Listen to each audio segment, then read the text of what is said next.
Christmas morning, Dad rose and exploded. Get up, paying bills doesn't buy you a place in this family. MOM sneered. Quit envying your sister, I grinned. Then cover your own bills. Next morning, Dad turned me into the police. When the officer reviewed the files, he turned to Dad and uttered 4 words that made them panic. Imagine being told by your own father, on Christmas morning, to get out of his house. To his own daughter. Now, take a deep breath, because the next day, he called the police on me.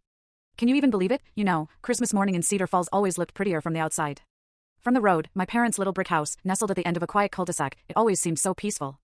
Just a dusting of snow, softening the sagging gutters, the cracked front steps. The sky was that pale, still winter gray that makes everything feel muted. I pulled my car into that familiar driveway that morning, letting the engine idle for a moment. My breath fogged the windshield, and I could feel this tight knot forming in my chest. I'd driven in before the sun came up, 3 hours of empty highway, bad coffee, the backseat loaded with gift bags, a basket of fancy pastries from a bakery, and ingredients for a full Christmas breakfast. I had planned every single detail. My name is Hannah. I'm 32 years old, and on paper, I'm the head of product innovation at a fintech company called Horizon Pay. Sounds impressive, right? In real life, it means 14 to 16 hours a day in front of screens, in meetings, most weekends swallowed by deadlines and impossible launches. The money? Oh, the money is very good, close to $500,000 a year with bonuses and stock. But the cost? My life became takeout and caffeine, and my shoulders felt like they were made of stone, constantly aching. For years, I told myself this grind was worth it. That I was doing something noble. A huge part of that income was going straight to taking care of my family. And sitting there that morning, the engine humming, I could feel both parts of my life pressing down on me. There was the polished, high-pressure world of Horizon Pay, where people shook my hand and called me brilliant. And then there was this small Midwestern house, where I instantly shrunk back into the oldest daughter from Cedar Falls. I looked at my designer coat, hanging on the passenger seat, the neatly wrapped boxes with metallic paper, the insulated bag holding smoked salmon and imported cheeses, things my parents would never buy for themselves. I tried to shake off this uneasy feeling, this sense that something was deeply off this year. But it clung to me. I finally cut the engine, grabbed the heavy gift bags, and stepped out into the biting air. The snow crunched under my boots as I made my way up the walk. Through the front window, I could see the Christmas tree lights blinking, casting colored shadows. The wreath on the door was the same one from my childhood, its plastic berries a little more faded each year. I balanced the pastry box on my hip and nudged the door open with my shoulder, calling out a greeting. The warmth and the smell of coffee and bacon rushed out to meet me. Dad was in his usual spot at the head of the dining room table, in an old flannel shirt, a mug in his hand. The TV in the living room was low, some morning show hosts laughing. Mom moved between the kitchen and the table, a practiced shuffle, refilling orange juice and straightening napkins that absolutely did not need straightening. Dad glanced up when I walked in, his eyes doing a quick scan over the bags, my coat, my boots. Then he gave me a nod. You're cutting it close, Hannah, he said. We were just about to start without you. I forced a smile and leaned down to hug him, feeling how stiff his shoulders were under my hands. I set the pastries on the counter, took off my coat, and went into the kitchen where Mom was checking something in the oven. Merry Christmas, Mom, I said, wrapping my arms around her from behind. For a second, she smelled like coffee and the floral lotion she'd used since I was a kid. She patted my hands, but her eyes stayed on the pan. You didn't need to bring so much, she said. I already have plenty of food. Her tone was light, but there was this little edge there. The same edge I'd heard more and more over the last few years. I told her about the smoked salmon, the fresh pastries from that bakery in Columbus that everyone at work raved about. The special blend coffee beans I'd ground that morning. She just nodded, made a non-committal sound, and shifted the pan. Sabrina coming later? I asked. Mom brightened a little. She said she's on her way. She was up late working on that new project. You know how hard she tries? I bit back the instinctive reply that sat on my tongue, the one about how I also knew something about working hard. Instead, I carried the food into the dining room, arranging everything on the table like I was setting a stage. There were already scrambled eggs, bacon, pancakes, a bowl of fruit. I added my things to the spread, the nice things, the extras that made it feel like a hotel brunch instead of a simple family breakfast. Dad watched me work, his eyes following every dish. So, he said slowly, you coming alone this year again? No special someone we should know about? I pulled out my chair and sat down. Work has been insane, Dad, I said. Dating hasn't exactly been a priority. He snorted into his coffee. Always work with you. Other relatives weren't due until later for a bigger lunch. For now, it was just the three of us, the core of our little storm. I poured myself some coffee, took a breath, and told myself, just keep things peaceful for a few hours. It's Christmas morning. I can survive one breakfast. We passed plates and bowls around. Forks scraped. The clock ticked on the wall. The TV murmured about a snowstorm in another state. For a few minutes, it almost felt normal. Then Dad set his fork down and leaned back in his chair, that way he had when he was about to steer the conversation exactly where he wanted it. So, he began, your mom was telling me you got some big bonus this year? My stomach tightened. Yeah, I said carefully. The company did well. It was a good year. He nodded, like this confirmed something for him. That's what I thought. And yet, when your sister called you about that app idea, you told her no. There it was. The knot in my chest pulled even tighter. Dad, I said, I told her I couldn't just hand over $20,000 for an idea that isn't fully formed. She doesn't have a plan. There's no developer, no market research. He waved a hand like he was swatting away a fly. You're the expert, right? You can help her. You sit in those fancy offices making decisions for big companies all day. You can't spare $20,000 for your own sister? Mom chimed in quietly, not looking at me. She's trying so hard, Hannah. She just needs someone to believe in her the way your company believes in you. I put my fork down, lacing my fingers together in my lap so they wouldn't shake. I send thousands every month, I said, keeping my voice even. I cover the mortgage. I pay the insurance. I've paid for repairs and medical bills and new appliances. I'm not withholding help. I'm saying that writing a check for a vague idea is not helping. Dad narrowed his eyes. He had that look I knew from childhood, the one he used when he felt challenged. So, you think the money you send means you get to decide everything now? Paying bills doesn't make you the boss of this family. The words hit a sore spot, like he'd pressed a bruise I'd been ignoring for years. I'm not trying to be the boss, I said.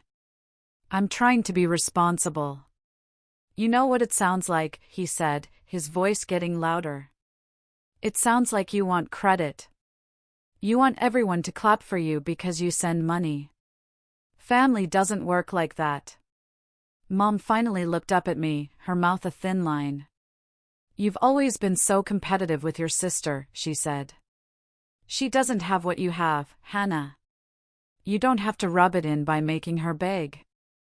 Heat rushed to my face. This was the part that always twisted the knife, the idea that I was somehow proud or cruel for saying no to unreasonable demands, while the years of yes just disappeared into a fog no one wanted to see.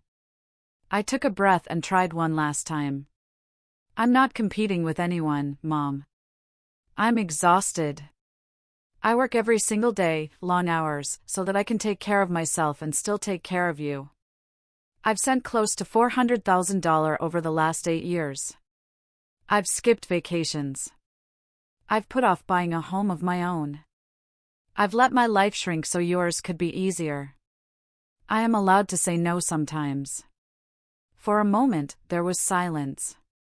The television droned in the next room, someone on the screen laughing at a joke that didn't reach us. Dad pushed his chair back a little. He looked at me with an expression I couldn't quite read, a mix of anger and something like wounded pride. Then he stood up. He planted his hands on the table and leaned over his plate. His voice dropped, but somehow it carried more than when he'd been raising it. Get out, he said. Paying bills doesn't buy you a place in this family. Mom sucked in a breath. My coffee suddenly tasted like ash. My first instinct was pure disbelief. I stared at him, waiting for the punchline that wouldn't come. Some sign he was just blowing off steam. But he just stood there, jaw tight, eyes hard, as if he'd finally said something he'd been holding for a very long time. Mom didn't come to my defense. She shook her head and muttered that I needed to stop envying my sister. That money had gone to my head. That I had forgotten what really mattered. Something in me, something that had been stretched thin for years, just quietly snapped. Not with a scream or a thrown plate, but with a sudden, cold clarity. All right, I said. My voice sounded strange to my own ears, steady in a way I didn't feel. Then pay your own bills. I pushed my chair back slowly, the legs scraping against the worn hardwood floor. I stood up, smoothed the front of my sweater because it gave my hands something to do, and looked at them one last time. Dad was still standing, chest heaving a little. Mom sat like a statue, eyes bright with angry tears. There was no apology in either of their faces. No hesitation, no flicker of the love I had been chasing with every transfer and every overtime shift. I turned and walked to the front door. The hallway smelled like pine from the Christmas tree and the faint dust that had always lived in those walls. My boots were by the mat. I pulled them on slowly, feeling how my fingers fumbled with the laces. When I stepped outside, the cold hit me full in the face, sharp and clean. The sky was a little brighter now, a winter sun trying to break through the clouds. Behind me, I could hear muffled voices, but I couldn't make out the words, and honestly, I didn't want to. I walked down the cracked steps, across the patchy front yard, and back to my car. My breath came in short bursts, each one a mix of hurt and something else I couldn't quite name yet. Maybe relief. Maybe grief. Maybe both. Inside the car, I closed the door and let the silence wrap around me. My phone sat in the cup holder, screen lighting up with a text from Sabrina that I didn't open. I picked it up, went to my contacts, and one by one, I blocked the numbers for Dad, for Mom, and for my sister. My thumb hovered for a moment before I hit confirm on the last one. When it was done, an odd stillness settled in my chest. For the first time in years, there were no new demands waiting on the other end of that device. I started the engine, placed my hands on the steering wheel, and stared at the house in the rearview mirror. That little brick box where I had learned what family was supposed to be, and what it had turned into. I put the car in gear without looking back at the front door. At that moment, I honestly thought the worst had already happened. I had no idea that within a day, my dad would call the police on me. But as I pulled out of the cul-de-sac that morning, something deeper began to loosen inside me, something that had been clenched for years. The quiet inside the car felt strangely heavy, like an echo chamber of everything I had given and everything I had tried to ignore. I let the road carry me back toward Columbus while my mind drifted to the beginning, long before I ever imagined being disowned over breakfast on Christmas. I graduated from the University of Michigan in the spring of 2013, stepping across that stage with a cap that barely stayed pinned in place and a heart full of ambition that felt bigger than my body. I landed a junior position at a small fintech startup in Ann Arbor, the kind of place where the office looked like a half-renovated warehouse and everyone drank cheap cold brew from gallon jugs. I was 21 years old, hungry, terrified, and ready to prove myself. My first months were a blur of late nights, endless debugging, and the thrill of solving problems that felt like puzzles only I knew how to unlock. I worked through weekends, slept on the office couch twice, and lived mostly on granola bars and vending machine coffee.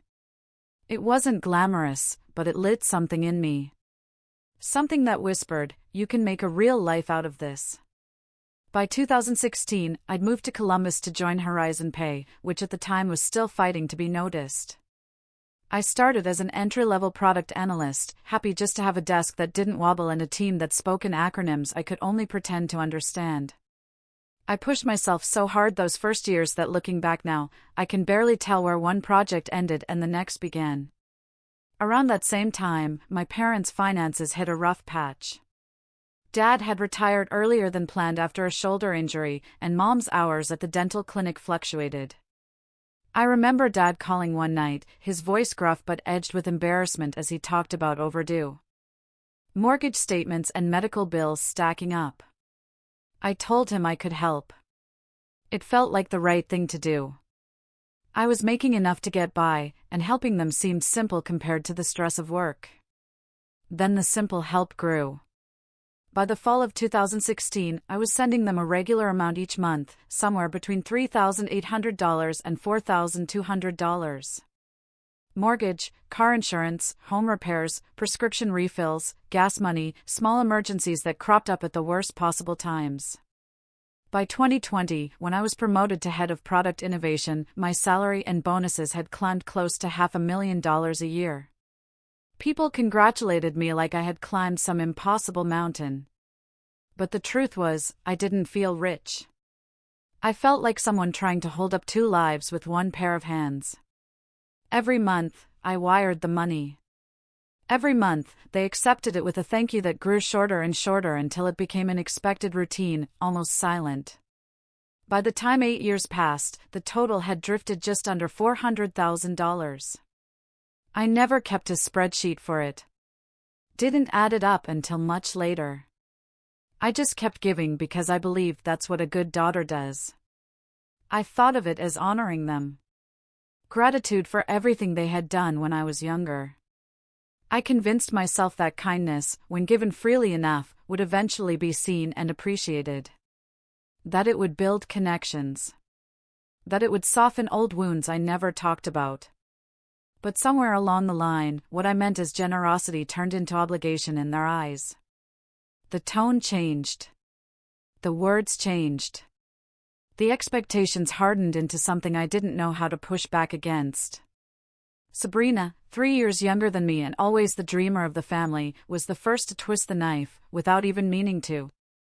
Whenever a bill stressed her, whenever Dad complained about repairs on the house, she would look at me with that airy laugh of hers and say, "You're the one making all that money. It's no big deal for you." She said it so lightly, as if a few thousand here and there were pennies to me. As if the 16-hour days and the missed holidays and the mounting pressure on my shoulders were invisible. And maybe, to her, they were. Sabrina had always floated through life, certain someone would catch her. I had never been given that luxury. There were nights when I sat at my kitchen table in Columbus, a stack of takeout containers pushed aside, staring at my bank statements. Not because I was worried about running out of money, but because I wanted to feel in control of something. But even then, when the numbers felt heavy, I kept sending what they needed. I told myself that love was measured through sacrifice. That carrying the load meant I was strong. That being the dependable one was an honor, not a burden. Looking back now, I see how naive that was. But at the time, it felt noble. It felt like a duty I was meant to shoulder. Even when the requests shifted from needs to wants, I swallowed my hesitation. Dad wanted a newer truck because the old one had a rattle. Mom wanted help replacing a perfectly functional washer and dryer because the deals were good that month. Sabrina wanted money for yet another online business she never followed through on. Each time, they phrased it like a small thing, something that would barely make a dent in my income. "You work such long hours," Dad would say. "You deserve to feel proud that you can help." And I would breathe through the tightness in my chest and tell myself he was right. Helping them made me feel useful. It made the bruising workloads and sleepless nights feel less lonely, like all my effort had a greater purpose. But the truth was more complicated. The truth was that I had slipped into the role of provider so deeply, I didn't know how to climb out. I wasn't just supporting a family. I was carrying one. Supporting adults who were capable but unwilling to adjust anything in their lives as long as I kept cushioning the fall. Sometimes, late at night, when the apartment was still and my laptop glowed on the counter with yet another project waiting to be finished, I would wonder, when exactly had they stopped thanking me? When had the support turned into expectation? When had my contributions become invisible? I didn't let myself think about it for long. It felt ungrateful to question it, wrong somehow. The first time I said I couldn't help with something, even though I eventually did, Mom sighed like I had disappointed her on a level deeper than words. And Sabrina, with that soft, almost sweet condescension, had said, "You're making so much more than any of us. Why would you stress about it?" I heard the unspoken truth underneath that, my earnings were not mine. What I worked for belonged to them first. My life, as demanding as it was, existed to make theirs comfortable. The years blurred, one transfer after another, until I barely recognized the version of myself who once believed they would appreciate the sacrifices I was making. I kept telling myself that life comes in seasons. Maybe things would change and they would step up again. Maybe we could be a family where love went both ways. But deep down, I think I knew. I think I knew that I was the one holding everything together, and that if I ever stopped, even for a moment, everything would crack. And maybe that's why the silence in the car that Christmas morning felt heavier than usual. Maybe that's why the sting of being told to get out settled so sharply in my chest.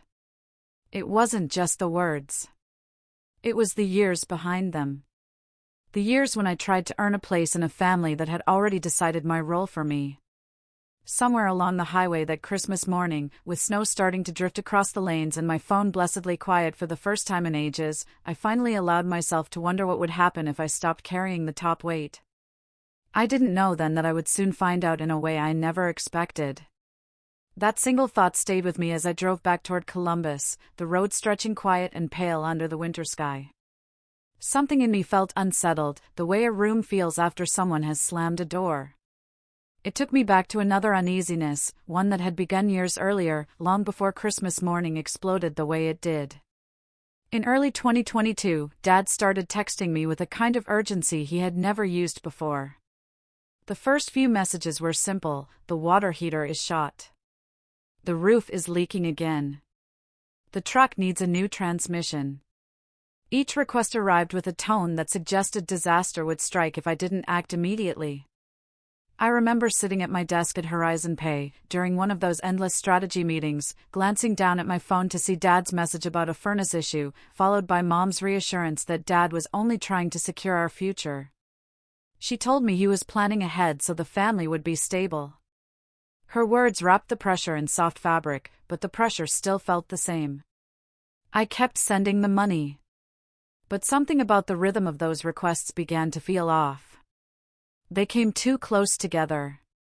Each one pricier than the last, each one framed as a crisis only I could fix. Still, I pushed the feeling aside. It was easier than questioning motives I didn't want to examine. Then, one Sunday afternoon in the fall of that same year, I drove to Cedar Falls for a quick visit. I had brought groceries, new running shoes for Mom, and a toolkit for Dad because he had mentioned wanting to fix the railing on the back porch. I found him in the living room, sitting in his recliner with his phone tilted slightly away from me. He was never private with his phone, so the angle caught my attention, but I tried not to read too much into it. I set the groceries on the counter, walked back into the room, and asked how the porch was coming along. As he shifted in the chair, the phone slipped for just a second, turning its screen toward me. I caught a glimpse of an email at the top of his inbox. It had bold letters that read something like "investment contribution confirmed," and a string of numbers beneath it.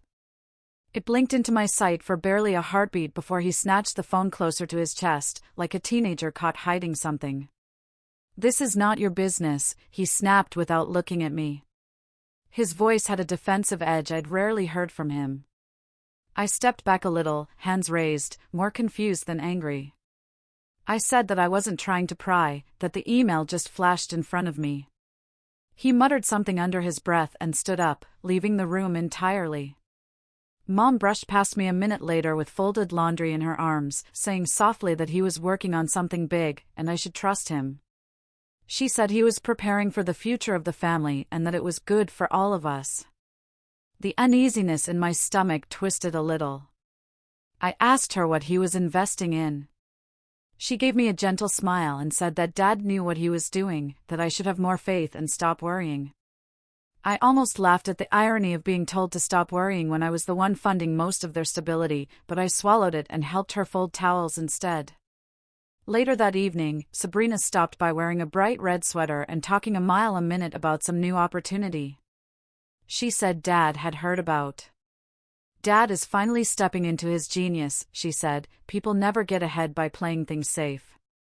She called it a once-in-a-lifetime window and said it was inspiring to see him take risks. Then she looked directly at me and told me that maybe if I loosened up and supported Dad the way a good daughter should instead of acting like a walking calculator, I might understand the excitement. I stared at her, feeling a slow burn gather behind my ribs. I asked her what she knew about the investment. She shrugged and said Dad told her the returns were enormous if he could just get enough initial contributions from a small circle of people. She said he had the kind of mind for this that I never appreciated because I was too rigid. Rigid. Walking calculator. Not supportive enough. I drove back to Columbus that night, replaying her words over and over. Something in her tone had felt almost rehearsed, like she was repeating lines someone had convinced her were true. It disturbed me more than I wanted to admit. Over the next several months, the requests from Dad continued. He needed another $3,000 for unexpected repairs, then another $5,000 for medical expenses, even though Mom's insurance had just been renewed. Then a transfer for what he called a time-sensitive situation.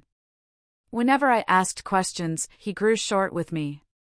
When I slowed down even a little, Mom called to soothe me over, saying he was simply stressed from trying to build something that would support us all. By then, I had learned enough through my work in fintech to recognize patterns: money that vanishes without receipts or explanations, sudden urgency, dependency, avoidance when questioned. But it's different when the warning signs are attached to the people who raised you. It feels wrong to label them the way you would analyze a stranger's behavior. It feels disloyal. So I avoided the truth for longer than I should have. The turning point came that winter. A few weeks before Christmas, I was sitting at my kitchen island in Columbus, eating a late dinner of cold noodles after a 14-hour day, when Dad texted me after 11 at night. He said he needed $6,000 for a pressing issue. He didn't explain what the issue was. He just said he needed it within 24 hours. Then, a minute later, Mom wrote that he was doing all of this for the future and I should be proud. Proud. The word stuck to me like a burr. I sent the transfer because I was too tired to fight. But I couldn't shake the image of that email on his phone, the bright words about an investment contribution that he insisted was not my business. Little by little, I began to track the dates of his requests. Not the amounts, not the totals, just the pattern. And as I looked at the dates, lined up one after another, a quiet realization began to surface. The money I was sending every month did not seem to be going toward the mortgage, or the roof, or the truck, or medical bills. The timing had no correlation with anything I could identify. It lined up only with his vague emergencies and his increasing secrecy. I felt foolish even thinking about it. But I had to admit to myself that the money might be going somewhere I had no control over and no knowledge of. Somewhere risky. Somewhere dangerous. And yet, I still had no proof, no receipts, no explanations, only the feeling that something was not right. I told myself that families go through complicated phases. I told myself that stress makes people act oddly. I told myself that Dad had earned the right to make his own choices, even if I didn't understand them. But the truth was louder than all those excuses. I was sending thousands each month, and I didn't know what it was being used for. I was carrying a household that was not telling me the truth. That realization sat with me on my long drives, on my late nights at work, on the mornings when I opened my bank app before I had even brushed my teeth. It deepened the uneasiness into something more solid, something that whispered a warning in the back of my mind. Even when I tried to ignore it. By the time Christmas morning arrived, I already sensed that something was shifting underneath the surface of our family. I just didn't know how close everything was to breaking. I carried that realization with me into the fall of 2024, when the leaves in Cedar Falls began turning that deep, burnt orange that always made the whole town feel quieter than it actually was. By then, the tension in my chest had become a constant companion. I felt it even in my office at Horizon Pay, when I was surrounded by whiteboards and prototypes instead of my family's problems. I kept telling myself I was overthinking things, that maybe Dad really was planning something for the future. But truthfully, I was bracing for whatever would come next. It arrived one Saturday in late September. I had driven to Cedar Falls for a short visit, mostly because guilt still tugged at me, even when I tried to ignore it. When I pulled into the driveway, I saw Dad sitting on the front porch with Raymond Cole, our neighbor from 2 houses down. Raymond was a gentleman in his early 60s who taught biology at the local high school for decades before retiring. He had always been friendly to me, helping shovel our walkway when I was a kid, handing me lemonade in the summer. Seeing him sitting so close to Dad, with a serious look on his face, made me slow my steps as I walked toward them. Dad was leaning in with the same eager tone he used whenever he talked about something he believed would change his life. He was showing Raymond something on his phone. Raymond looked uneasy, but curious, the way people look when they want hope more than caution. Dad didn't notice me at first. He was saying something about tripling returns in 60 days and early investor windows closing soon. My stomach clenched. I stepped closer and asked what was going on. Dad shot me an irritated look, as if I had interrupted something important. He said he was discussing an opportunity with Raymond, something that could finally give the family a financial cushion. Raymond offered me a polite smile, but it looked forced. He said Dad had told him about a new investment group with incredible growth potential. He said he was thinking about putting some savings into it. I asked him how much he was considering, and he said around $8,000. The number made my breath catch. I asked Dad how he knew this group, who verified the projections, what platform they used, whether they were registered with any oversight. He brushed me off and told Raymond not to worry, saying, "My job made me overly cautious and that I didn't understand how wealth was made outside corporate walls." He even gave a small laugh, like I was being dramatic. The laugh stung more than it should have. Later that afternoon, I found Mom in the kitchen stirring a pot of chili. I said that schemes promising tripled returns in 60 days were almost always fraudulent. She barely looked at me, only saying that Dad knew what he was doing and that he had been researching this for months. I asked what kind of research. She paused just long enough to make it clear she didn't know, then said I shouldn't undermine his confidence. I pushed a little harder, telling her that people get scammed every day, that it wasn't just risky, but illegal in some cases. She stopped stirring and turned toward me with a look I hadn't seen from her since my teenage years. She told me sharply not to ruin something good for Dad and that he finally felt excited about the future. I felt my throat tighten. I asked her if she even knew where the money he was investing came from. Her only answer was that it was family business and that I should trust him. Trust. That word again. It felt misplaced in a conversation where no one was telling me the truth.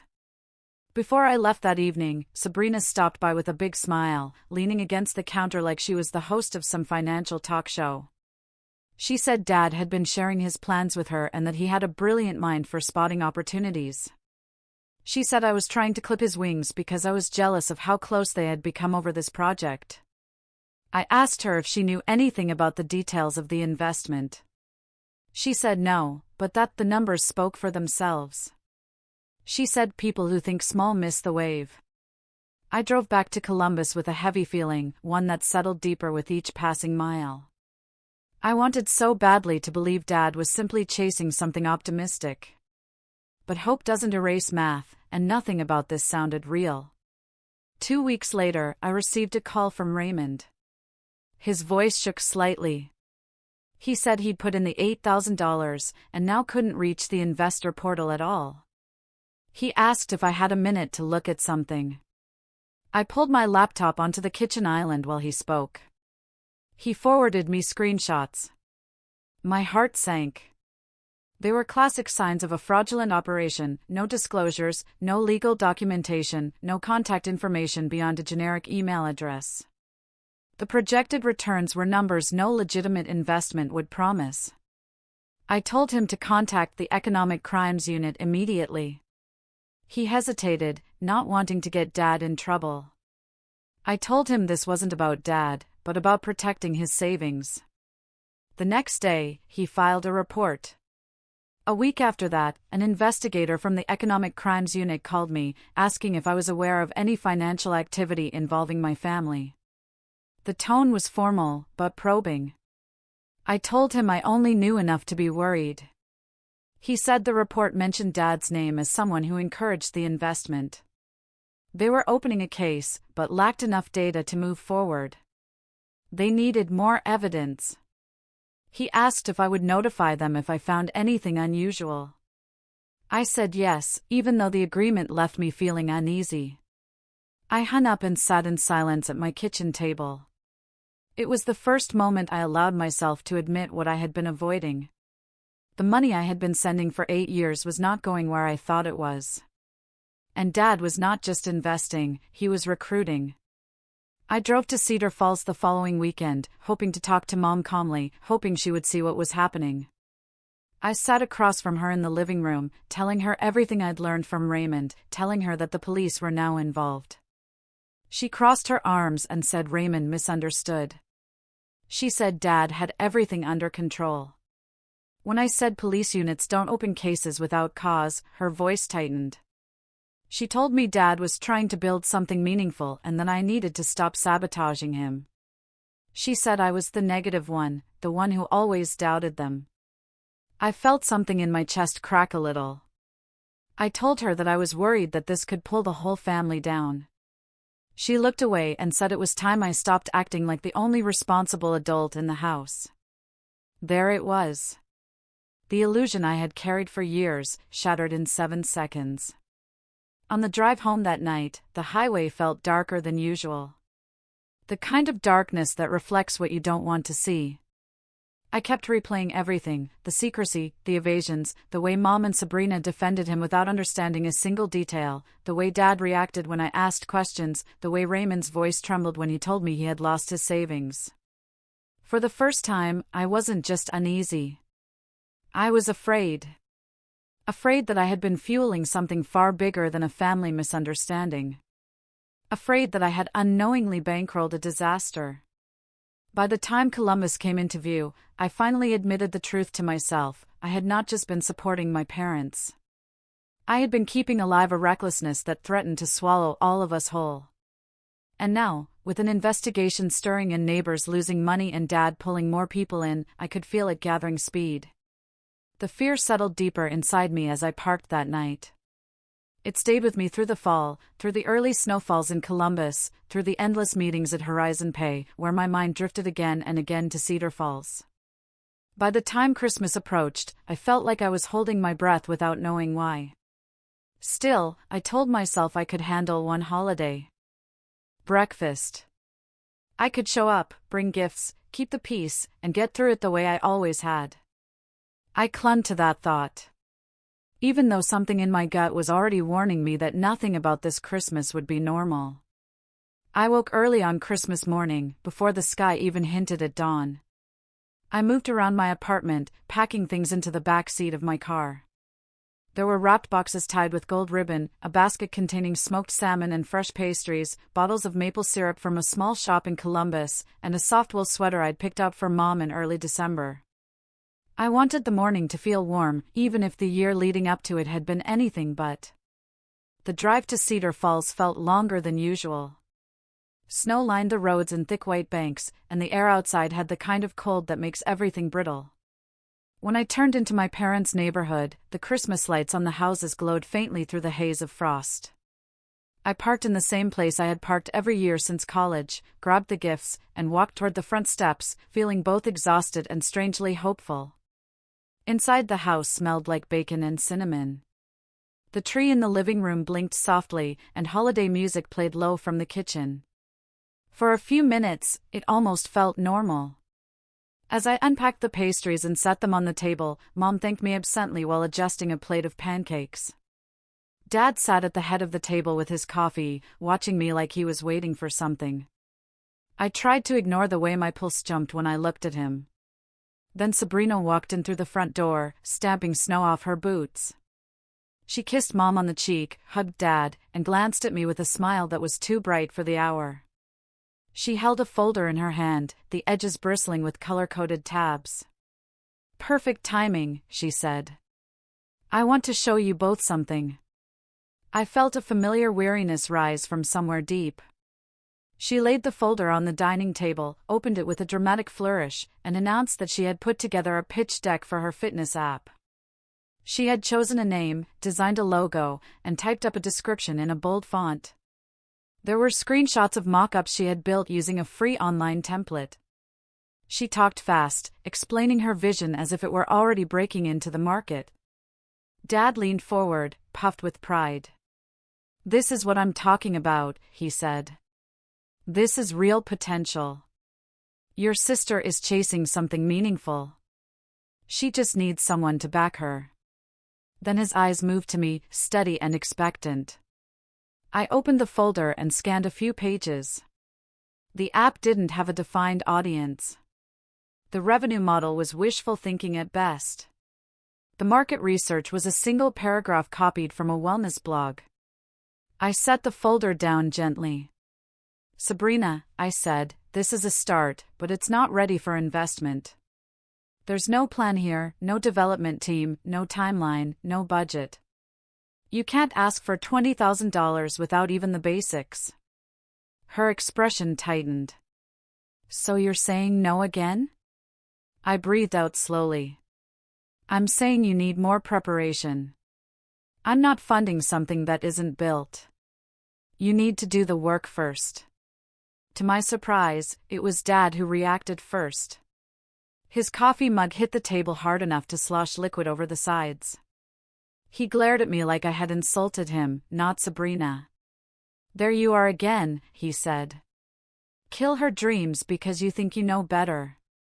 You sit in your fancy office and decide who succeeds and who fails. Families are supposed to support each other. I kept my voice calm. I have been supporting this family for 8 years. I have given everything you asked for. But this is not a business plan. It's a sketch. Dad's face reddened. He leaned forward, anger rolling off him. You think sending money means you get to control us? You're stopping your sister from building a future. That's what you're doing. Mom looked up from the stove just long enough to add, she worked so hard, Hannah. You shouldn't make her feel small. I blinked hard. Make her feel small? The irony stung so sharply I felt it behind my eyes. I reminded myself to stay steady. Dad pointed at me. Just give her the $20,000. You can afford it. You make more in a month than we used to make in half a year. Stop acting like it hurts you. The frustration, the buried resentment, the exhaustion from years of constant giving, it all rose at once. I felt it like a tide pulling something inside me loose. My voice wavered only slightly when I said, I have given too much already. I am tired, Dad. I cannot keep doing this. I need you to stand on your own feet. Silence hit the room like cold air from an open door. Dad stared at me with an intensity one had only seen a few times in my life. Something in his expression hardened. He stood up slowly, palms pressing flat against the table. His eyes narrowed in a way that made my entire body go still. Get out, he said. Paying bills doesn't buy you a place in this family. Mom gasped softly. Sabrina looked confused for half a second and then glanced away. I looked at Dad, trying to understand whether he meant it, but he didn't move, didn't blink, didn't soften. Something inside me cracked, not loudly, not dramatically, quietly, like thin ice giving way under your foot. All right, I said. I understand. I pushed back my chair. My legs felt strangely steady, even though I knew something was breaking inside me. I walked into the living room, picked up my coat from the arm of the sofa, and slid it on with careful movements. I felt the weight of silence behind me. No one followed. No one called my name. I walked past the Christmas tree, past the garland Mom had hung over the doorway, past the photos lining the hallway walls, all the small pieces that were once home. Outside, the winter air struck my face like a warning. My breath came out in white puffs. My boots crunched over the snow. As I crossed the yard, I could feel my heartbeat in my fingertips. When I reached my car, I didn't cry. I sat behind the wheel, stared at the house for one long moment, and felt two opposite sensations at once. My heart was breaking, and underneath the pain was a lightness I didn't recognize. A strange, thin ribbon of relief. I had hit my limit. I had finally said no. As I backed out of the driveway, the house shrank in my rearview mirror until it disappeared behind a row of tall pines. No one came out the door. No one waved. No one tried. The road ahead looked cold and unfamiliar, but it was mine. I drove away from Cedar Falls with shaking hands, not realizing that the silence from my family was not the end of the story at all. It was only the beginning of the fallout that would come next. I didn't sleep much that night. After I got back to Columbus, I showered, made tea I didn't drink, and sat on my couch with a blanket around my shoulders while the city outside went quiet. Every time I closed my eyes, I saw Dad at the table, his hands flat on the wood, his voice telling me to get out. Somewhere around 3 o'clock in the morning, I must have drifted off because the next thing I remember is waking to the sound of my phone buzzing on the coffee table. The light coming through the blinds was thin and gray. I blinked, reached for the phone, and saw an unfamiliar number. For a second, I almost let it go to voicemail. Something in my chest said, answer it. So, I did. A calm male voice introduced himself as Officer Grant Holloway with the Economic Crimes Unit out of Indiana. He said he was calling to verify a report that had been filed related to family financial support and possible neglect of elderly parents. At first, the words didn't land. They just floated there like he was speaking a language I hadn't learned. Then my brain caught up. I sat up straighter, my heart pounding. I asked him slowly who had filed the report. There was a brief pause.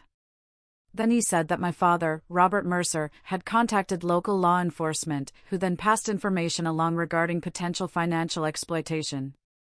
For a moment, I genuinely thought he had misspoken. I let out a shaky laugh that sounded wrong in my own ears and told him there had to be some mistake. He said he understood this might be upsetting, and that he wasn't accusing me of anything, only following protocol. He needed to hear my side and see any relevant information. He asked if I could come in that afternoon since I was listed as living in Columbus and it would be easier to coordinate with my schedule. I agreed. Because what else could I do?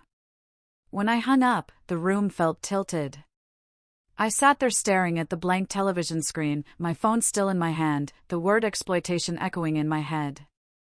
Dad had not only told me to leave, he had turned me into a suspect in a story he was telling the authorities. He had taken everything I had done for them and twisted it into something ugly. It took a few minutes before my brain fully kicked into gear. When it did, it went straight into work mode. I stood up, put the phone down, and went to my home office. I opened my laptop, logging into my bank accounts, my email, my cloud storage. If they wanted records, I would give them records. For the next couple of hours, I pulled statements, month after month of transfers from me to my parents. Mortgage payments I had set up from my accounts directly to their lender. Transactions for utilities, insurance premiums, car notes. Individual transfers labeled as help or health or emergency. I saved them into a folder, then into a second backup, printing some out because paper in a file sometimes speaks louder than a screen. I scrolled back through 8 years of message threads where Dad had asked for money, notes from Mom telling me he was under stress, little thank yous that grew sparse as time went on. I flagged the ones that showed amounts and reasons. There were so many. Looking at them all together like that made my throat tighten. I pulled out the messages where I had tried to warn them about the investment. I had a feeling those would come up another way. By early afternoon, I was sitting in a small, windowless interview room at a downtown station. A manila folder sat on the table in front of me. The walls were painted a tired beige, and the air smelled faintly of coffee and paper. Officer Holloway walked in with a tablet and a legal pad. He was in his mid-40s, his dark hair going silver near his temples. His manner was steady in a way that made me feel both nervous and a little safer. He introduced himself again, thanked me for coming in, and reminded me that I was not under arrest, that this was an information-gathering conversation. Those words eased me only slightly. He started with simple questions, my full name, age, job title, where I lived, how often I saw my parents. Then he asked when I had begun helping them financially. I told him about the call from Dad back in 2016 when the mortgage had fallen behind and the medical bills were piling up. I said I had started with a few months of help, and that it grew from there into something regular. He asked me to describe regular. I told him that for years I had sent between $3,800 and $4,200 each month, sometimes more when unexpected things came up. His eyebrows rose a little at the numbers. He asked if I had documentation. I slid the folder toward him. Inside were printed summaries and a drive with digital copies. He took his time flipping through the pages, his eyes moving line by line. He asked if there had been any formal agreement. I said no. There was no contract, no promise of repayment. It was family help. I said that phrase quietly, hearing how thin it sounded in that small room. He nodded, made a note on his pad, then asked about my work. I told him I was the head of product innovation at Horizon Pay, and that my income was high on paper. I also told him that I worked 14 to 16 hours a day, most days, including weekends, and that the stress was not something I would wish on anyone. I wanted him to understand that the money my parents saw as easy did not fall out of the sky. Then he asked the question that lodged itself in my bones: did I feel I had ever withheld resources they needed for basic care? The air in the room felt very still. I took a moment before answering because I wanted my voice to hold. I told him that I had never refused to help with things like utilities, medical costs, or the mortgage. That when I said no, it was about extra things: business schemes, new cars when the old ones were still functional, projects my sister dreamed up that had no structure. I heard myself say, I have worked myself raw for 8 years to keep them comfortable. I have sent close to $400,000 in that time without asking for anything in writing, without ever being repaid. And the truth is, I have no idea where a lot of that money went. He looked up sharply at that. He asked me what I meant. So I told him about the late-night requests, the vague emergencies, the email on Dad's phone with an investment confirmation. I told him about Raymond calling me, about the screenshots of the suspicious portal, about my conversation with Mom where she said I was trying to ruin something good for Dad. He didn't interrupt often. When he did, it was to ask for dates, for amounts, for names. I answered as precisely as I could. The more I spoke, the more surreal the whole thing felt. Part of me was in that chair, watching his hand move across the page. Part of me was floating somewhere above us, looking down at a woman who had been carrying too much for too long. After I finished, he sat back a little and studied me. He said that the initial report from my father painted a very different picture. In that version, I had cut off all support without warning, kept control of accounts that belonged to them, and left them stranded. The words stung, even though I knew they weren't true. I told him that the only thing I had cut off was myself. That I had blocked their numbers after being told by my own dad that paying bills didn't make me family. I said I hadn't touched any accounts in their names. I had simply stepped out of the role I had been forced into. He nodded slowly. Something in his expression shifted, a small tightening around his eyes. He said I had provided a lot of information that did not match the narrative he had been given. He told me there had already been a complaint from another party, Raymond Cole, regarding a suspected fraudulent investment connected loosely to my father. And now, with my records, there were new patterns to examine. For a moment, neither of us spoke. The hum of the air vents sounded strangely loud. He tapped his pen once on the pad, then set it down. He said he was going to keep my documentation and compare it carefully with the other case files. He might need to ask me more questions later, but for now, he had enough. He thanked me for my cooperation and said he understood this could not be easy. When he stood, I did too. My legs felt like they belonged to someone else. He opened the door and walked me back through the hallway, past desks and bulletin boards and a coffee machine that smelled burnt, to the reception area. He told me I was free to go and that I should not contact my father about this conversation for the time being. It was better to let the process unfold. Outside, the winter air wrapped around me, thin and biting. I walked to my car with the kind of careful steps you take after a fall, when your body isn't sure yet what's broken. I sat behind the wheel for a long time before starting the engine. My hands were trembling. Part of me wanted to believe that the officer had seen the truth. That he understood I was not the villain in this story. Another part of me couldn't get past the fact that my dad had put me in a position where I had to defend myself to law enforcement at all. As I pulled out of the parking lot, my phone buzzed with a new message. I didn't look at it. I kept my eyes on the road and my thoughts on the folder now sitting in an evidence room, some file full of years of transfers and messages and silent sacrifices. For the first time, I was not only questioning where my money had gone, I was questioning who my dad had chosen to become. I drove home with that question circling in my head, and it followed me through the next 2 days like a shadow I couldn't shake. By the third morning, my nerves were frayed enough that the sound of my email notification made my stomach twist. It was from Officer Holloway. He asked if I could confirm a few dates regarding transfers I had made in 2022 and 2023. They were small requests, easy to answer, but the precision of his questions told me something had shifted on his end. Later that afternoon, he called. His voice was steady but carried a new weight, as if the puzzle he had been studying finally clicked into place. He said he had compared the statements I provided with the complaint filed by Raymond Cole. He also mentioned a second complaint that had recently been forwarded to their division.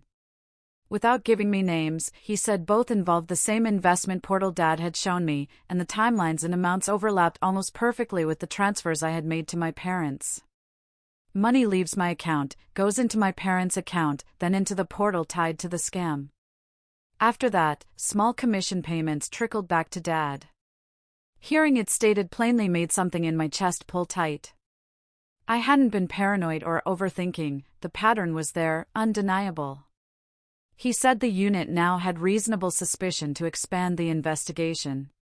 They needed to question my father in person, verify his statements, and document any inconsistencies. I felt a sharp pain in my ribs at the word inconsistencies. I knew exactly what those were going to look like. The next morning, I sat in my car outside my office, my phone on the passenger seat. I was supposed to be preparing for a strategy presentation, but all I could think about was that Holloway was on his way to Cedar Falls. I imagined him parking in front of the split-level house I had seen my parents repaint more times than they actually maintained it. I imagined Dad stepping onto the porch with that short fuse he had learned to make disguise confidence. Midday, my phone buzzed with a single line from Holloway, "Contact made. We'll update later." My hands went cold. I could picture the scene as if a camera were moving through their doorway right then.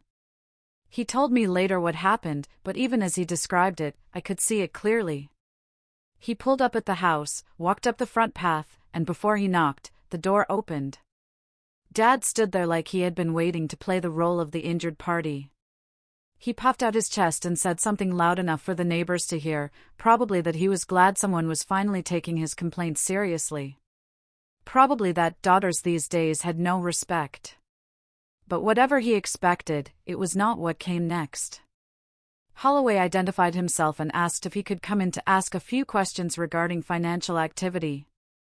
Dad waved him inside with exaggerated authority, looking around as if waiting for more officers to show up behind him. Mom sat on the love seat with her hands clasped, her posture tight. Sabrina was perched on the arm of the couch, her expression alert, ready to join the performance. Once inside, Holloway started with general questions, the kind that feel harmless until they're not. How long had my parents been receiving financial help from me? Dad crossed his arms and said I had never supported them consistently, that he had begged me for assistance and been denied, that I had withheld what belonged to him. He said it plainly, like he was reciting lines he had rehearsed. Holloway asked if he had records of these requests, or of any contribution he claimed I owed. Dad's eyes narrowed.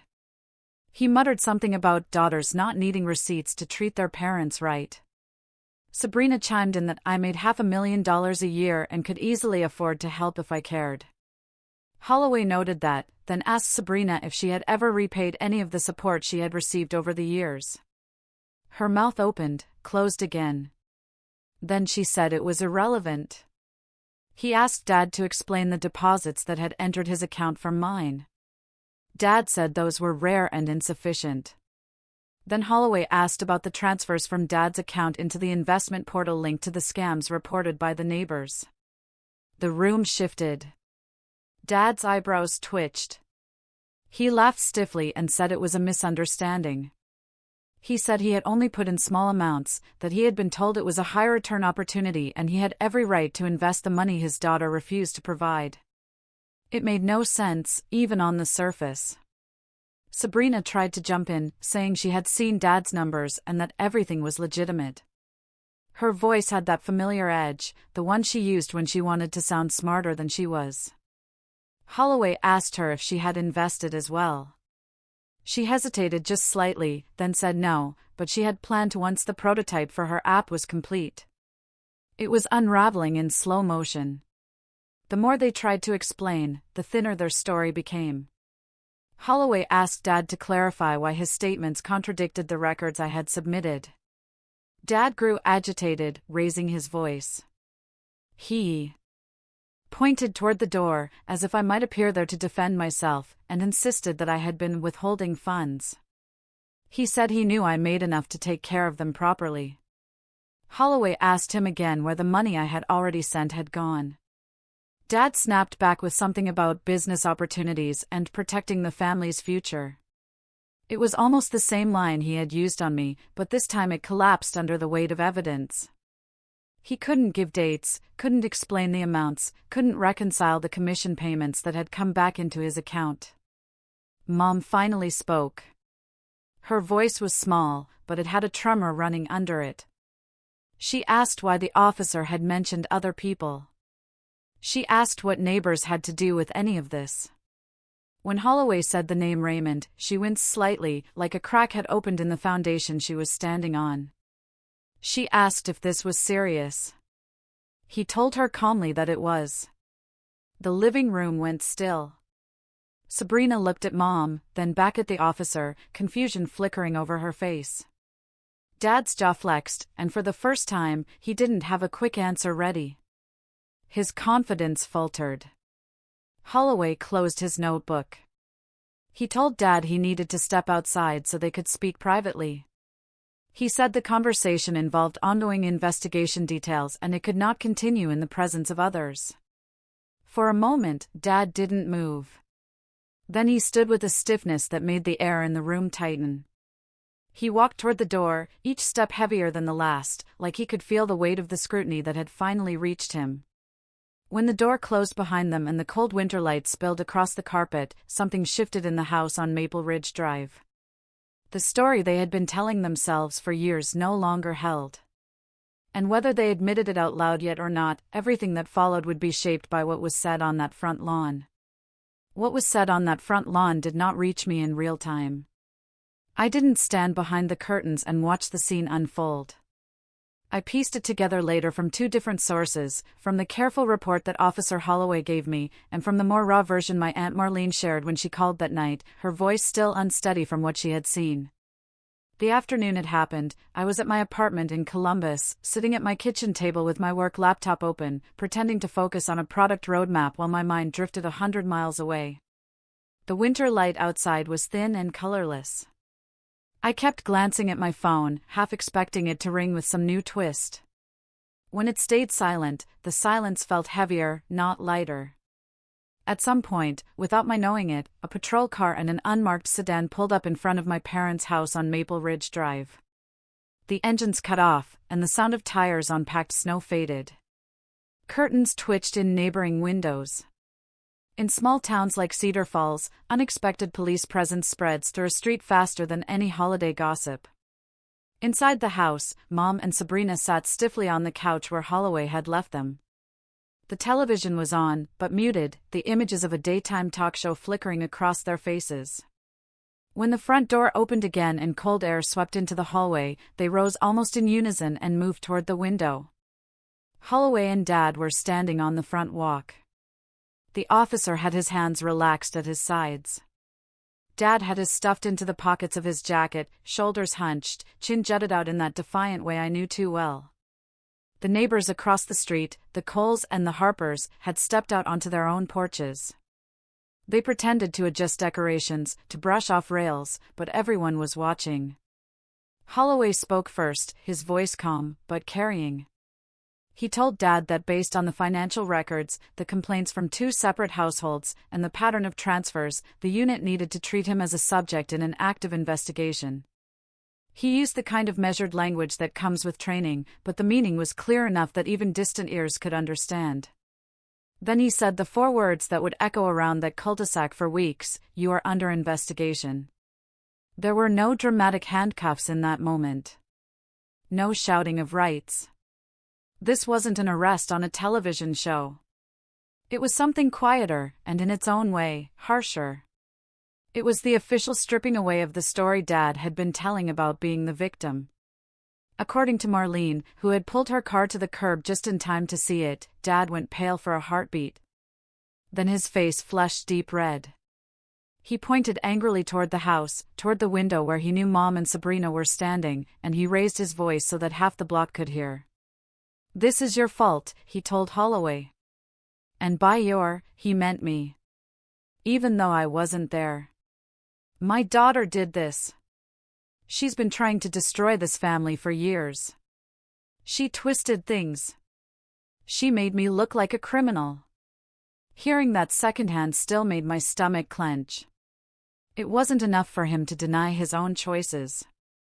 He needed to cast me as the destroyer, the traitor, the one who had taken a knife to the image he wanted to preserve. Holloway, from what he later told me, did not flinch. He said that whatever history existed between me and my family was not his concern. What mattered were the facts. And the facts, as he saw them, painted a very different picture. He told Dad that I did not owe him or Mom any financial obligation under the law, that adult children in this country are not required to support their parents. He said I had provided extensive documentation of voluntary support over many years, with no sign that I had ever misused their accounts or withheld their own funds. He also said that my responsibility ended where his began.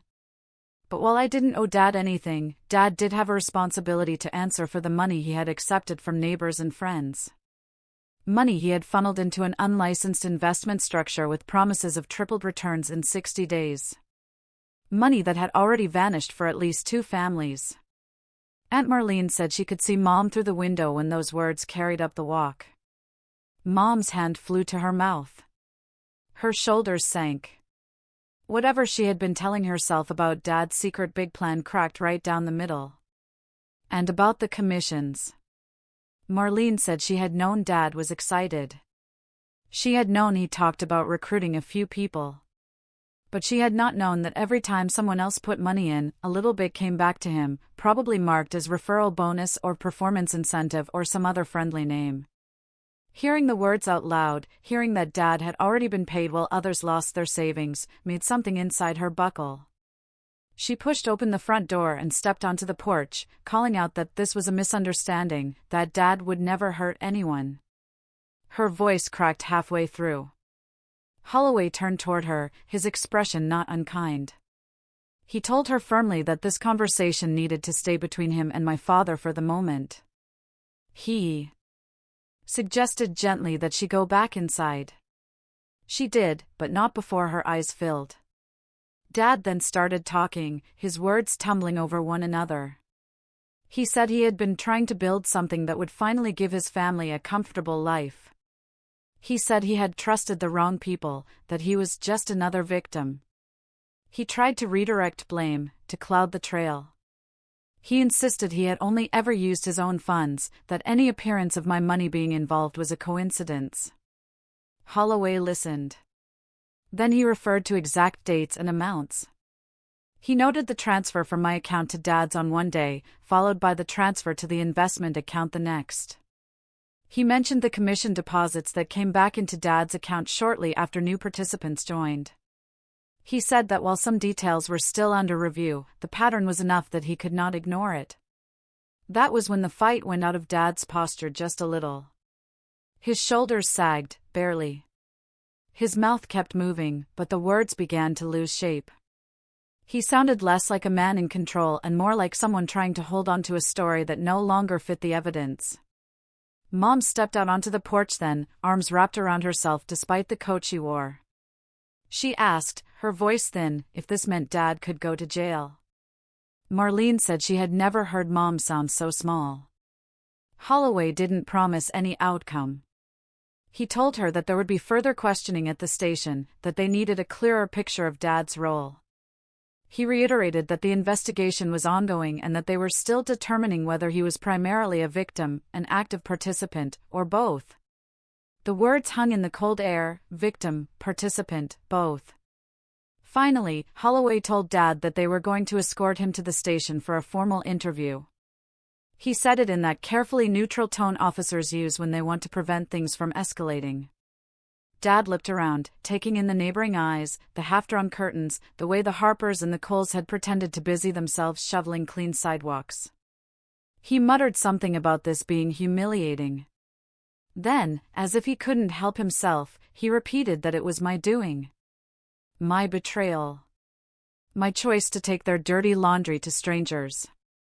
He made it sound like I had marched him up to the chopping block myself. Holloway did not respond to that part. He and the second officer guided Dad toward the unmarked car. They didn't touch him roughly, didn't shove him. They simply walked him down the path he had cleared himself, step by step, over months and years. The car door closed with a soft, final sound. The engine started. The vehicles pulled away slowly from the curb. Behind them, the house on Maple Ridge stood with its front door still slightly ajar and its wreath hanging crooked, like someone had grabbed it without thinking. Inside, Mom sat on the nearest chair and stared at her hands. Sabrina paced, then stopped, then paced again. The phone began to buzz with messages from relatives and neighbors who were not nearly as subtle as they thought they were. By the time Aunt Marlene called me that evening, the news had already traveled farther than that single street. She told me what she had seen, her words tumbling out in a mix of anger and sorrow. She kept saying she was sorry, that she should have spoken up sooner when she saw how much I was carrying. When I hung up, I sat in the quiet of my own kitchen, miles away, but suddenly feeling the crack in our family's image as if it had happened in the room with me. For years, we had been the Mercers, the steady family at the end of Maple Ridge, with a nice yard and the hard-working parents. Now that picture was gone. Whatever we had been to the town, to the extended family, even to ourselves, had changed. The man who once walked into that house smelling like motor oil and pride after long shifts was now a name in an economic crimes file. The woman who told herself her husband was just stressed was now grappling with the reality that he had taken money from people who trusted him. And the daughter who had poured her earnings into keeping them afloat was suddenly something else too. I was no longer simply the provider in the background. I had become the witness whose truth had helped pull the curtain back. By the end of that day, the Mercers were not just a family in trouble. We were a story people told in lowered voices at kitchen tables all over Cedar Falls. A story about money and pride, and what happens when the lies finally meet the truth. That story spread through Cedar Falls faster than I ever imagined. By the time the sun rose the next morning, my last name had already turned into a kind of whispered caution, a cautionary tale. I didn't know any of that when I woke up in my apartment in Columbus, but I felt an unfamiliar heaviness in my chest, as if something had been carved out and left empty.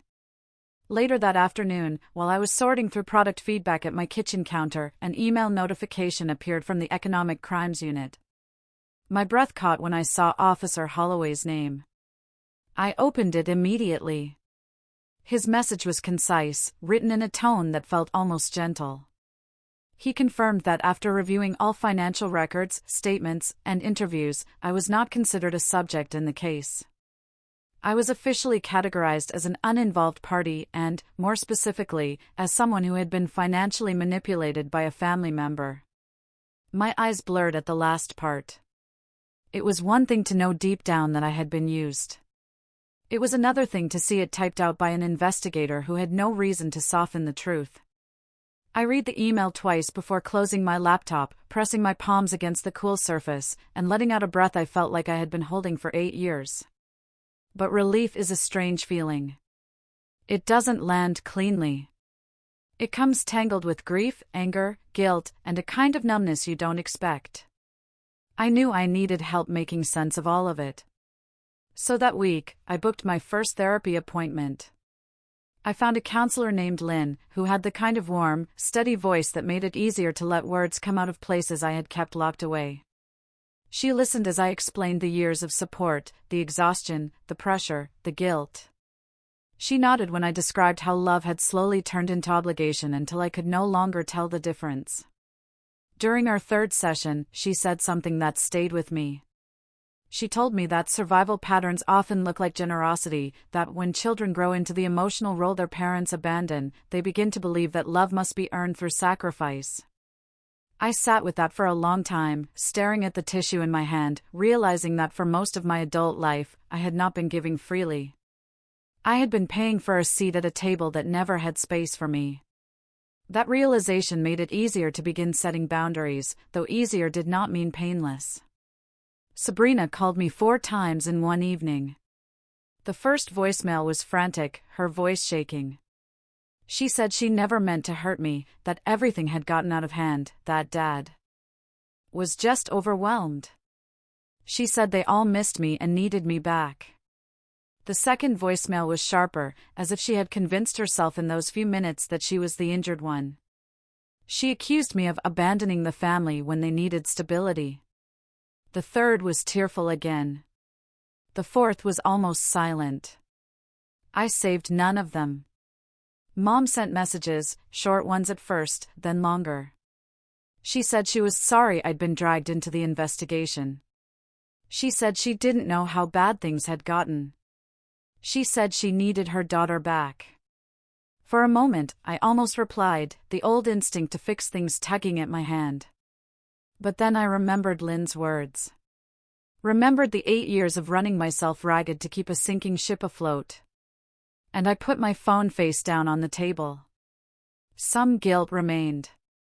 I could feel it tightening my chest occasionally, like a reflex I had not yet unlearned. But for the first time, I saw it clearly for what it was, a chain. And if a chain can be recognized, it can be cut. Around the same time I began therapy, I forced myself to re-enter the world outside of work. One night I attended a fintech networking mixer in Chicago, something I normally skipped because it felt more like a chore than a break. This time, I told myself I needed it, not for my career, but for my humanity. The room buzzed with conversations and clinking glasses. People in tech tend to speak quickly, as if ideas might evaporate if not shared fast enough. I drifted through small groups, half listening to discussions about emerging payment structures and regulatory updates, until someone approached me with a quiet smile. He introduced himself as Michael Tate. He said he had heard me speak at a conference last year and had been hoping for a chance to meet me. His voice was calm, steady, not rushed. His presence felt like stepping out of a crowded hallway into open air. We talked about work, but also about stress, burnout, long hours, and how strange it is to feel successful on paper while being exhausted to the bone. There was no pressure in the conversation, no angle, no expectation, just a kind of kindness I had not realized I had been starved for. At one point, he said he admired how driven I was, but he hoped I was taking time for myself, too. The words were simple, but something in me loosened at hearing them. It had been so long since anyone cared about my well-being, rather than my availability. When the event ended, he asked if he could walk me out. We stepped into the cold Chicago night, our breaths visible in the air, and he held the door without making it feel like a statement. For a moment, I wondered if this was what it felt like not to carry the weight of everyone else's needs. To just exist in a moment that belonged to me. Driving home that night, I felt a quiet shift inside. Nothing dramatic, nothing cinematic, just a slow, steady realization that I didn't have to remain an extension of someone else's crisis. I could be a person with her own needs, her own life, her own boundaries. And once I knew that, I also knew something else. I was never going back to being the Mercer family's silent ATM. I had stepped into something even more important, a life that was finally mine. Snow was falling outside my apartment window the morning the calendar flipped into the second week of January. Soft, steady flakes drifted past the glass, melting along the sill before they could pile up. Columbus looked muted and peaceful under that light. It struck me how long it had been since winter felt anything close to peaceful. The last 8 years of holidays had carried a kind of weight that settled on my shoulders long before the season ever arrived. This time, the weight was gone, replaced by something quiet and still, like the pause after a deep breath. I was sitting at my dining table with a cup of tea when my email notification sounded. For a moment, my chest tightened. Even after Holloway's last update clearing me, some part of me still braced whenever his name appeared. I opened the message anyway. His tone was as steady as always. He explained that the investigation was now expanding into the recruitment aspect of the scam, that additional complaints had come forward, and that Dad might be held responsible for soliciting participants, even if he had initially believed the investment was legitimate. The wording was careful, but the meaning was clear. Things were not resolving quietly for him. I read the email twice, letting the realities sink in. There was no relief in knowing my dad might face consequences. Not in the sense people often expect. What I felt instead was clarity. For years, I'd been tangled in the illusion that if I just did more, gave more, loved more, he would choose me. That illusion had cracked the moment he turned me into a suspect to protect himself. And now, the truth unfolded through official channels. I felt something lift inside me. Not joy, not triumph, just the absence of burden. I closed the laptop gently and rested my hands on the table. The apartment was warm, quiet, lived in. My home. Not a way station between crises, not a vault for my family's emergencies. Just a space that held only what I chose to let in. My phone buzzed. For a split second, I wondered if it would be another unfamiliar number I needed to avoid. But when I glanced down, Michael's name lit up the screen. I answered with a smile I didn't have to force. His voice was warm, that easy calm he carried so naturally. He said he was driving through Columbus later that evening and wondered if I would want to grab dinner somewhere quiet, somewhere without business chatter or holiday noise. A few months ago, I would have hesitated, thinking about schedules, responsibilities, obligations waiting at the edges of my life. This time, the answer came easily. I said yes. I would like that very much. He laughed softly and told me he knew a place near the river with good lighting and terrible chairs, but excellent food. Then he said he was glad to hear my voice sounding lighter.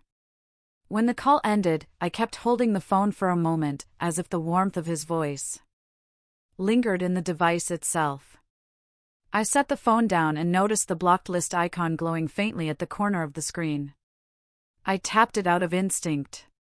The names were still there: Mom, Dad, Sabrina. A row of numbers that once rang so urgently I would drop whatever I was doing to answer. Looking at them now felt like looking at a chapter in a book I had finally closed. Not with anger. Not with longing. Just with understanding.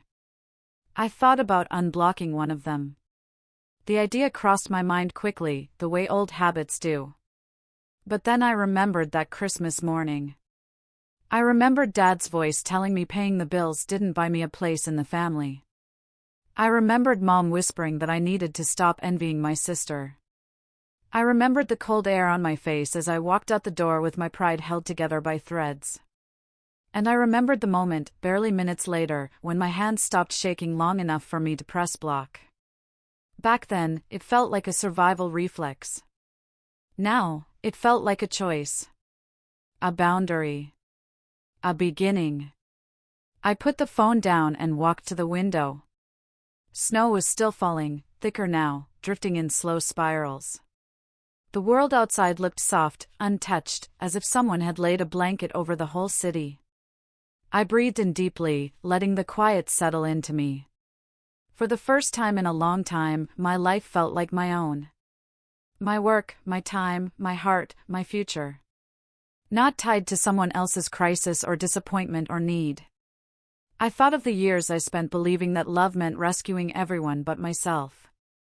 I thought of the exhaustion that came from giving without receiving a single ounce of grace in return. And I thought of the moment I finally stepped away from the table where I had spent so long trying to prove I deserved a seat.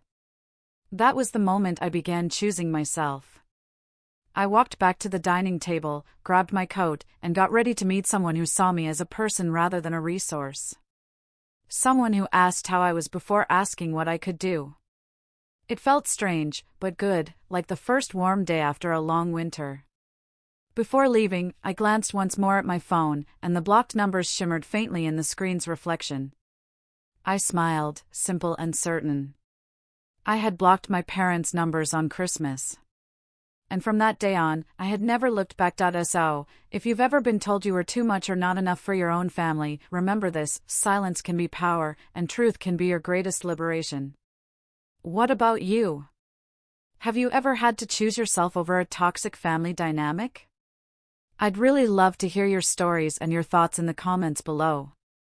Let's talk about it.